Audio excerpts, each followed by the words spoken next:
Cybersecurity Today is brought to you by CDW Canada Tech Talks. If you're passionate about technology and innovation, this is the podcast for you.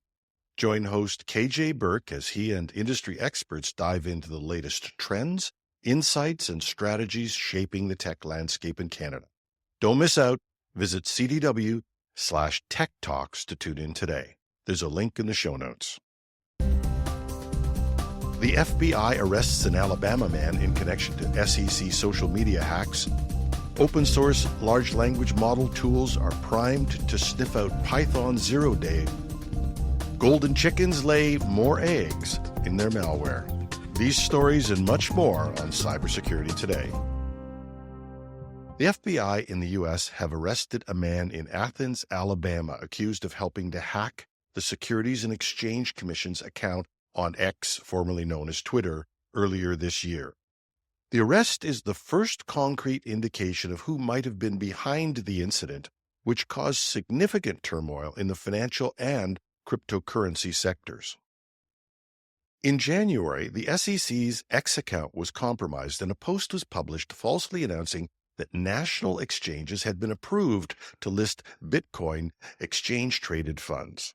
At the time, the SEC was actively deliberating such approvals, making the fake post highly plausible and triggering a brief spike in Bitcoin's price by $1,000 or more. Officials later revealed that the hack resulted from a SIM swap attack, where the attacker took control of a phone number linked to an SEC device. Today, federal investigators arrested Eric Council Jr. in connection with the hack. He's accused of working with others to take over the @SecGov account and post false information in the name of SEC Chair Gary Gensler. According to an unsealed indictment, Council obtained personal information about an SEC-linked individual through his co-conspirators, used it to create fake ID cards, and visited an AT&T store to acquire a SIM card tied to the victim's phone number. The Department of Justice noted that Council's subsequent internet searches were highly suspicious, including phrases such as SecGov hack, Telegram SIM swap, and how can I know for sure if I'm being investigated by the FBI? Bit of a dead giveaway on that last one. He's expected to make his first appearance in an Alabama court later today. No further details have been released regarding Council's alleged accomplices.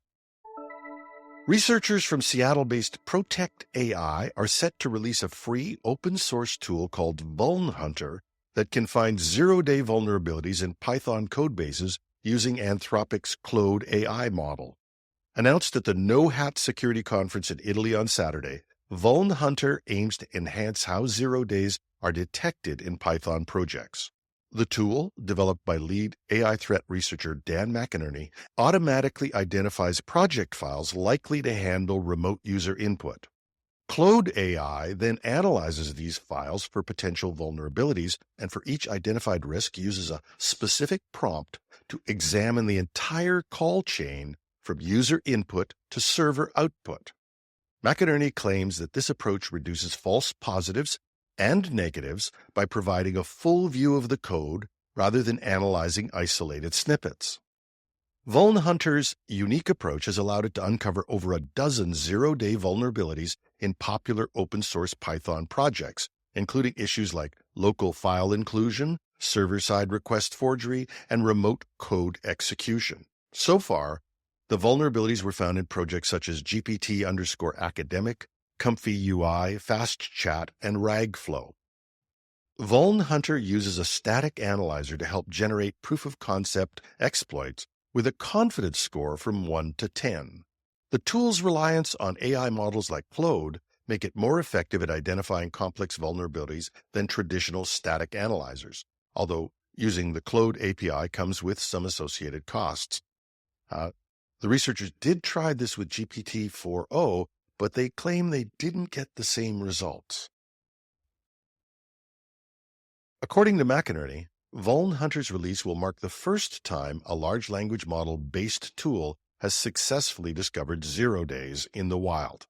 The researchers hope to encourage further improvements to the tool through community contributions, with Vulnhunter expected to be made available on GitHub.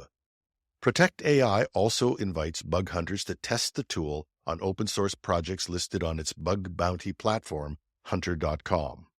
While VulnHunter currently only supports Python, one could hope that either this or similar tools will continue to evolve to help reduce zero-day threats.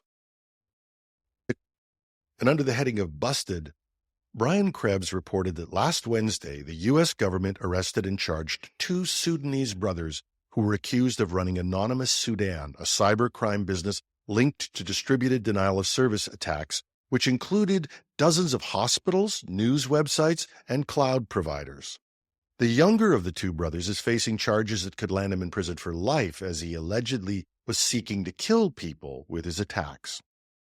And Elvadas Remasakis, a man from Lithuania, pleaded guilty for scamming Facebook and Google out of $122 million between 2013 and 2015 by sending them fake invoices.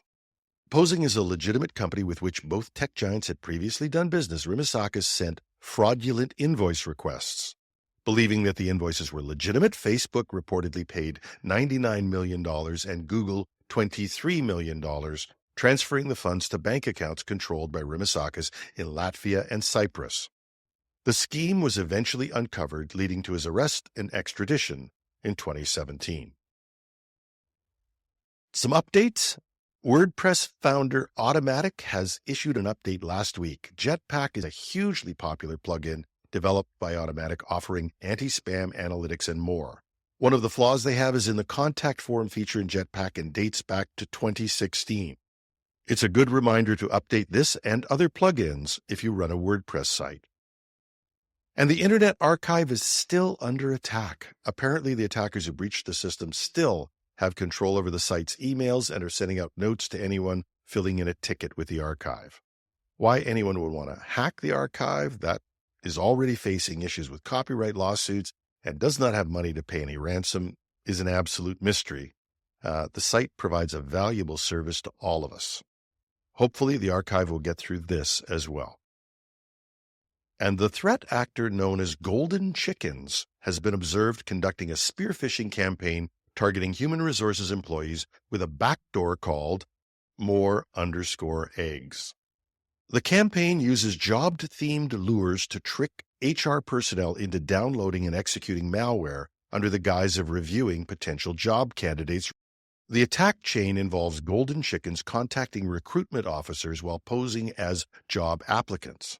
Once trust is established, the target is directed to a remote website to download a resume. However, the downloaded file is a fake resume that installs the more_eggs backdoor upon execution.